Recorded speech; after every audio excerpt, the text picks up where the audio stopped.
Comment utiliser le Human Design dans tes coachings perte de poids, nutrition ou comment le Human Design peut aider dans la perte de poids.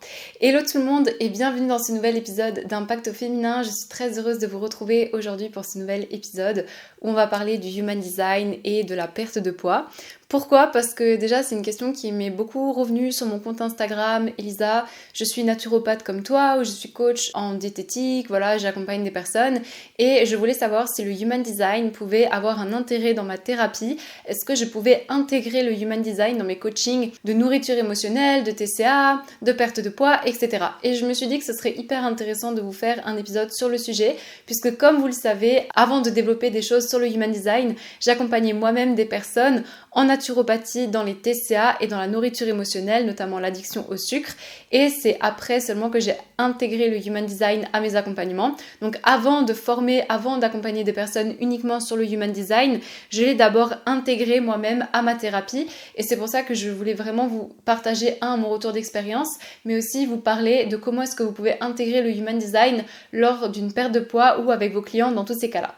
Avant toute chose, si tu viens d'arriver par ici, je m'appelle Elisa, je suis formatrice en design humain, je suis aussi naturopathe comme je viens de le dire et pense à t'abonner pour suivre le reste de mes partages, aussi pour soutenir mon travail et bien évidemment à commenter cette vidéo si tu as un partage d'expérience, si tu écoutes par exemple ce podcast sur YouTube, tu sais que je suis toujours heureuse de te lire. Alors ce que je te propose c'est de rentrer dans le vif du sujet dès maintenant. Comment est-ce qu'on peut mêler le Human Design avec la perte de poids ? Alors, c'est pas encore une fois quelque chose de magique. J'ai vraiment envie de mettre un point d'honneur là-dessus. Vous le savez, si vous me suivez depuis un moment, le Human Design, c'est un outil à expérimenter. Et en fait, là où je trouvais vraiment sa pertinence et où il a vraiment sa pertinence dans la perte de poids, dans les kilos émotionnels, etc., c'est pour les raisons suivantes.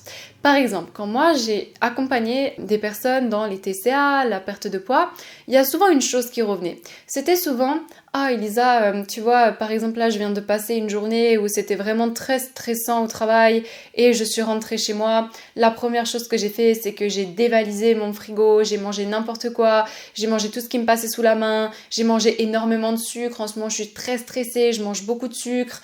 Ou alors Elisa, j'aimerais arrêter le sucre mais du coup à chaque fois je dis je vais commencer lundi prochain et au final ça change jamais. Ou Elisa, j'ai envie de perdre du poids mais franchement j'ai essayé plein de choses et je comprends pas pourquoi est-ce que ça fonctionne pas, pourquoi est-ce que j'arrive pas à perdre ces 5 kilos, etc. Donc il y avait déjà toutes ces questions-là que mes clientes me posaient à l'époque, mais il y avait surtout, avec la nourriture émotionnelle et les TCA, tout le côté émotionnel. La plupart des clientes que j'ai accompagnées dans ce domaine-là, c'était toujours pourquoi ? Parce que les circonstances extérieures qu'elles vivaient avaient un impact sur leur monde émotionnel. Je vous donne un exemple avec une autre de mes clientes. Une cliente à moi qui travaillait dans le monde de la sécurité, elle s'occupait de créer en fait des moyens de sécuriser les villes, etc. Et en fait, dans son travail, elle avait des superbes idées et ça se voyait qu'elle était hyper impliquée, qu'elle adorait ce qu'elle faisait, enfin ce qu'elle fait, mais du coup, elle se sentait pas écoutée. À chaque fois qu'elle disait quelque chose, c'était refusé. Quand elle apportait des conseils, c'est comme si on lui disait en fait ce que tu dis là ça n'a pas de sens, etc. On lui demandait en plus de ça de faire tout le temps des heures supplémentaires. Enfin bref, dans son travail elle avait vraiment l'impression d'être invisible alors que elle était tout le temps là quand il fallait, que voilà, elle avait vraiment cet engagement envers son métier et sa passion, mais pourtant c'est comme si on la zappait. Et quand on a démarré les coachings, elle me disait mais c'était vraiment très présent. À chaque fois que je rentre du travail, je suis frustrée, je suis énervée, j'ai l'impression cette ambiance elle me va pas du tout, mon patron il m'écoute pas, en plus de ça il m'écoute pas et quand je lui dis quelque chose, forcément quand elle donnait un conseil, c'était le conseil qui allait faire parce qu'après il devait revenir en arrière. Donc c'était toujours ça, les mêmes sujets de conversation. Et ce que je veux dire par là, c'est que le Human Design, il va pas vous dire quelle méthode va être la plus merveilleuse pour vous pour perdre du poids ou pour arrêter cette nourriture émotionnelle. Par contre, il va vous aider à vous respecter dans votre monde émotionnel, dans votre vie et surtout d'entreprendre dans des choses qui sont justes pour vous. Et quand on est juste avec soi-même et qu'on porte pas de masque, la vie elle est bien plus facile. Pourquoi ? Parce que moi-même j'ai expérimenté ça, vous savez qu'à travers mon histoire, je vous le dis souvent, mais quand j'ai fait mon burn-out, pour moi c'était horrible, je faisais des crises d'angoisse, j'ai commencé à avoir de l'eczéma sur le corps. Quand je rentrais chez moi, forcément je me jetais sur du sucre. Mon seul truc c'était des fois de manger des pots de confiture à la petite cuillère ou bien d'autres choses, parce que voilà, j'avais comme cette envie en rentrant du travail de me jeter là-dessus et de rien faire. Et franchement, je me disais mais quel est le sens de ma vie? Et j'allais au travail avec la boule au ventre, limite j'osais, même dans mes jours de repos, quand je savais que je devais passer devant mon travail, j'avais mal au ventre. Enfin vraiment c'était horrible. Et ce que je veux dire par là, c'est que le Human Design, ça va aider vos clients à se respecter dans leur monde émotionnel. Qu'est-ce qui est juste pour eux? Dans quoi est-ce que c'est juste pour entreprendre? Dans la prise de décision. On le sait qu'aujourd'hui, si je prends l'exemple du générateur, c'est quelqu'un qui a besoin de mettre son énergie dans des choses qui le rendent satisfait, dans des choses qui l'excitent. Et s'il le fait pas, à la fin de la journée, il va peut-être aller se coucher et il va avoir des insomnies. Il va pas réussir à dormir ou alors il va mal dormir. Pourquoi? Parce que toute la journée, il aura, oui, certes, généré de l'énergie, mais généré de l'énergie dans des choses qui lui correspondent pas. Et du coup, ça va créer comme une incohérence entre ce que vraiment ses tripes lui demandent de faire et ce que vraiment son âme veut, c'est-à-dire faire des choses avec joie, excitation, que ça me met trop en joie. Et en fait, il fait tout l'inverse. Il est obligé de mettre son énergie dans des choses qui le répugnent et des choses qui lui passent vraiment au-dessus de la tête. Et ça peut créer comme un monde en fait entre ce qu'on veut et ce qu'on est en train de faire. Et du coup, notre monde émotionnel, il en prend un coup. Et pareil, donc ça c'est vraiment le premier exemple, c'est comment se respecter en fonction de son type en design humain. C'est déjà énorme parce que ça nous donne des clés sur le travail qui va être peut-être le plus adapté pour nous. Donc quoi est-ce qu'on veut entreprendre, puisque quand vous calculez votre carte de design humain, et je rappelle, vous pouvez calculer votre carte de design humain gratuitement sur mon site internet, le lien est dans la description. Quand vous respectez votre stratégie et votre autorité, puisque quand vous calculez votre carte, stratégie, autorité intérieure, c'est toujours notre boussole pour prendre des décisions qui sont justes. Donc, quand je sais prendre des décisions qui sont justes pour moi, que ce soit pour développer mon business, pour savoir quelle stratégie j'ai envie de mettre en place, pour savoir qu'est-ce qui est juste pour moi, pour comprendre comment mon corps me parle, pour me dire que ça, c'est ok, c'est aligné pour moi, eh bien, on enlève les masques, on enlève les couches. Alors, encore une fois, c'est pas magique, c'est pas facile, ça demande réellement du courage de se respecter, de dire non à quelque chose, de s'affirmer devant quelque chose, mais je vous assure que quand vous le faites, c'est tellement libérateur, et c'est tellement libérateur au niveau émotionnel que quand on se sent bien, quand on est en joie dans ce qu'on fait, on aura peut-être moins aussi tendance à se jeter vers la nourriture, ou du moins à avoir un recul sur notre monde émotionnel qui est complètement différent. Donc ça, c'est vraiment la première manière avec laquelle vous pouvez utiliser le Human Design. Maintenant, la deuxième manière, c'est tout ce qui va être la gestion du stress. Avec le centre racine notamment. Je vois bien les gens qui ont leur racine non définie, donc le centre qui est tout en bas de votre carte, c'est des personnes qui peuvent amplifier le stress des autres, et il suffit qu'ils soient dans un travail où on leur donne tout le temps des tâches en dernière minute, où ils sont en train d'amplifier le stress de tout le monde, où c'est très dans la nervosité, tac tac tac, vite faire les choses, mais en fait ils vont prendre cette habitude-là de fonctionner avec le stress des autres, de prendre le stress des autres et d'amplifier ça. Et du coup, forcément, c'est des personnes qui, à table, elles vont par exemple manger très très vite, passer d'une chose à une autre, elles veulent comme passer d'une tâche à une autre rapidement, et les repas, elles vont pas prendre le temps de mastiquer, elles vont manger en deux-deux, elles vont manger très rapidement, soit elles vont manger mal, ou elles vont prendre rapidement ce qu'il y a dans le frigo parce que voilà, il faut manger et après il faut faire autre chose.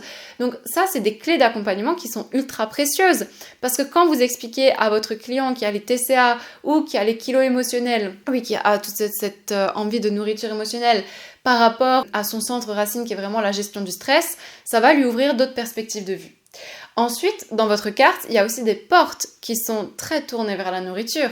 Par exemple, et ça on le voit dans la formation design humain, tout ce que je vous dis là, c'est vraiment comment est-ce que vous pouvez intégrer le Human Design en tant que thérapeute, mais aussi si vous, au jour d'aujourd'hui, vous vous dites, est-ce que le Human Design peut m'aider dans ma perte de poids? Oui, ça peut vous aider. Ça va pas vous faire perdre vos 5 kilos parce qu'il va pas vous dire quoi manger. Enfin si, on peut voir quels peuvent être les aliments et les choses les plus adaptées, les caractéristiques de comment manger pour que ce soit le plus aligné pour moi. Par exemple, moi je sais que ma digestion dans le design humain, c'est la lumière directe. Ça veut dire que mes plus gros repas, ça va être le matin. Et c'est vrai que pour moi, le petit déjeuner, c'est impossible que je le loupe. Donc faire le jeûne intermittent le matin, c'est très très challengeant pour moi. Parce que dans ma digestion, et vous le voyez quand vous calculez votre carte, il y a marqué digestion. Et après, vous avez soit calme, soit direct, indirect. Et le fait d'avoir le facteur direct dans sa digestion, ça veut dire qu'on va mieux digérer déjà le matin. Donc aussi digestion en termes d'information, pas que en termes d'alimentation. Donc ça veut dire que moi, j'apprends mieux le matin, je mange mieux le matin. Enfin, c'est là où c'est le mieux pour moi d'avoir mes plus gros repas repas, de vraiment prendre mon petit déjeuner, que c'est hyper important pour moi, et de mieux apprendre à la lumière du soleil quand le soleil se lève. Et c'est vrai parce que quand j'étais en cours et quand j'étais au lycée, etc., eh bien, je détestais apprendre le soir. Je préférais mettre mon réveil à 4h du matin et me lever à 4h du matin pour apprendre. Et après, je réussissais tous mes contrôles et tout ce que j'avais à faire que d'apprendre le soir. Et c'est vrai qu'au début, je trouvais ça bizarre et même mes parents, ils trouvaient ça bizarre. Ils disaient, mais tu verras, demain matin, tu vas de nouveau devoir te lever hyper tôt pour apprendre ça et tu vas de nouveau être dans le stress. Alors qu'en fait, pour moi, c'était hyper aligné de me lever à 4h, de me laver les cheveux, d'aller apprendre et après de prendre mon petit déj et après d'aller au lycée. Et je vous assure que c'était vraiment la routine parfaite pour moi, même si pour certaines personnes, ça pouvait paraître hyper bizarre, mais pour moi, c'était hyper aligné.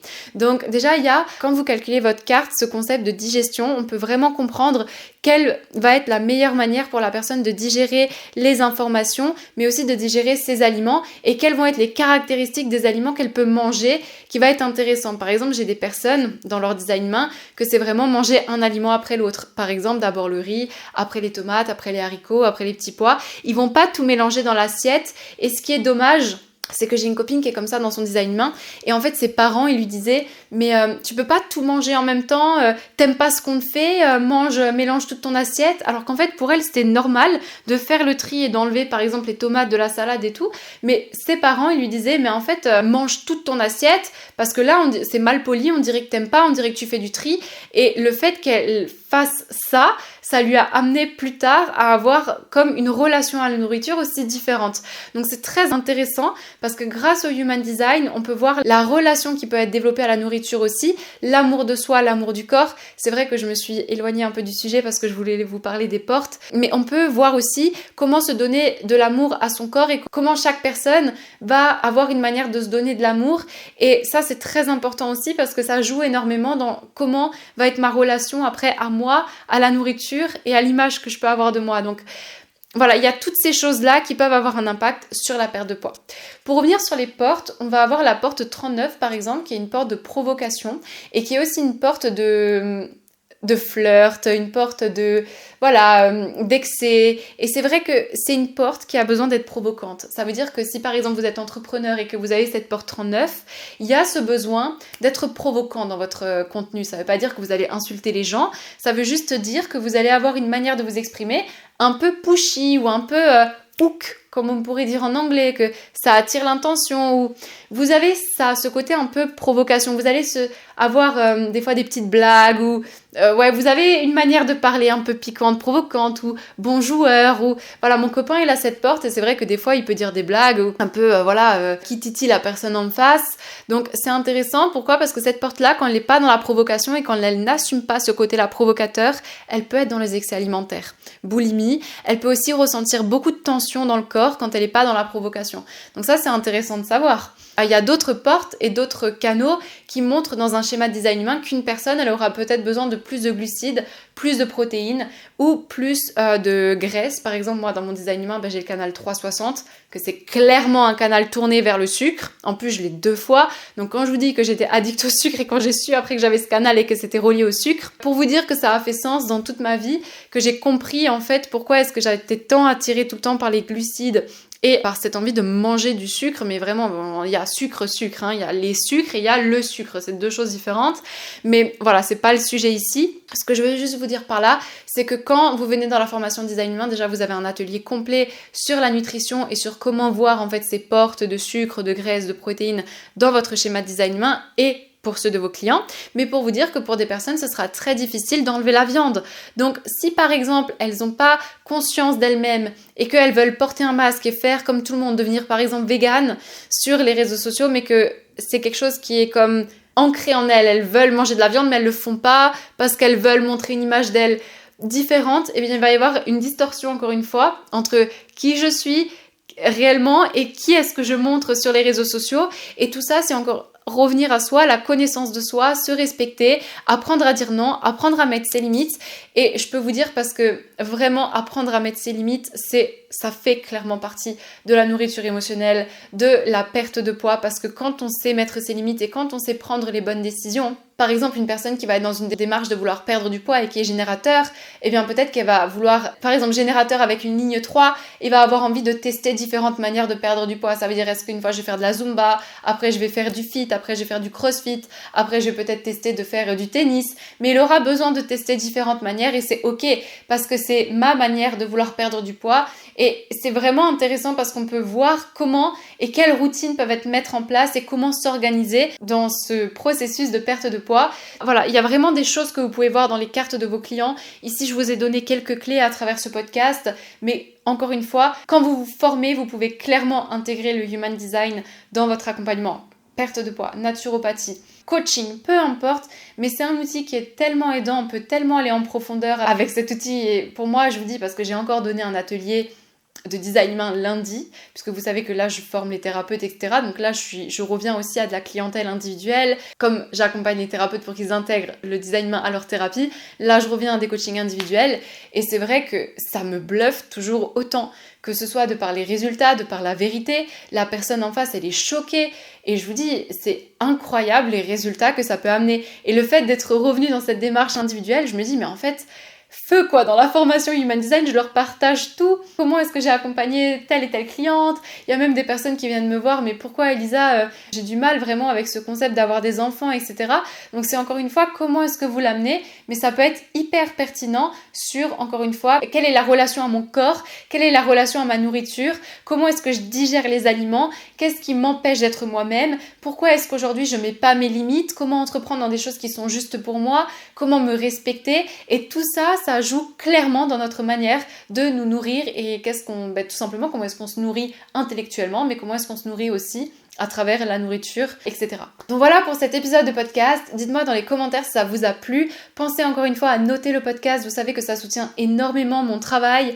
À partager cette vidéo si vous pensez que ça peut aider une personne autour de vous, une personne qui est thérapeute ou bien une personne qui tente de perdre du poids. Et vous savez aussi qu'à présent, vous allez pouvoir retrouver les élèves de ma formation design humain si vous voulez faire une lecture de votre carte. Vous aurez toutes les informations prochainement. Pensez à me suivre sur Instagram parce que c'est là où je suis très active, où je vous donne toujours les news, qu'est-ce qui va arriver en termes de formation, en termes aussi d'événements, puisque quand vous calculez votre carte sur mon site internet, vous avez la possibilité de rentrer dans mon groupe Facebook, et dans ce groupe Facebook-là, j'anime souvent des masterclass, j'anime des ateliers, et tout ça, voilà, je mets tout mon contenu gratuit et c'est déjà une mine d'or d'informations pour vous familiariser avec le Human Design et aussi pour voilà, avoir cet aperçu et commencer à l'intégrer pour vous dans votre pratique, dans votre famille. Peu importe comment vous voulez l'utiliser, mais c'est très aidant. Et encore une fois, de toute façon, vous savez, hein, maintenant que vous me suivez depuis tellement longtemps. Enfin, si vous me suivez depuis tellement longtemps, vous savez à quel point cet outil, moi, il m'a transformé, à quel point il transforme mes clients. Donc, je vous ai tout mis dans la description. Je vous ai aussi mis le lien de la formation Design Humain pour que vous puissiez aller voir le programme. Et sur ce, je vous souhaite une lumineuse journée ou soirée et je vous dis à très vite pour un nouvel épisode d'Impact au féminin.